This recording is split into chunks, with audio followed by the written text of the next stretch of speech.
Hi, my name's Damien and I work for the horticultural team at Yardstick Landscape Services. Today we're going to be trimming and hedging Buxus Microphylla, which is otherwise known as Japanese box.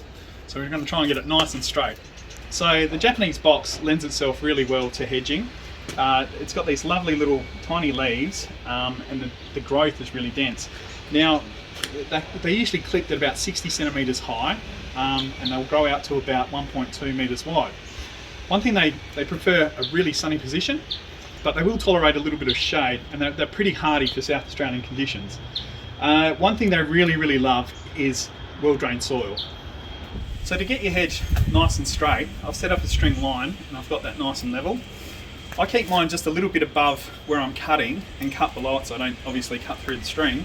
But then I keep an eye on it and make sure that I'm working just below the string and keeping it a nice level, standing back every now and then to have a look to make sure that it's all even across the top.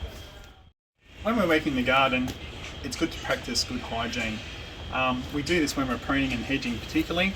I just like to spray all of my blades of my tools with a weak solution of tea tree oil and water, and what that does, it helps stop the spread of viruses and fungal diseases. So when you're hedging a plant like this, what we're trying to do is really just get rid of the new growth and get back to the older growth, because that's where the structure is. What we try and do on the sides is taper it outwards at the bottom, and that allows more sunlight to hit, and so you end up with the better growth. Japanese box is a pretty hardy type of plant. One thing I would be aware of is just to keep an eye out for scale. And generally you can get rid of that with a bit of pest oil, but make sure you follow the manufacturer's recommendations. The other thing I do is fertilise it twice a year, once in spring, once in autumn, with a good quality, all-purpose, slow to release fertiliser. And make sure you give that a good water in too. So when you finish your hedgings, tidy up, just sweep up all your clippings, and that'll stop the leaves from blowing from one side of the garden to the other.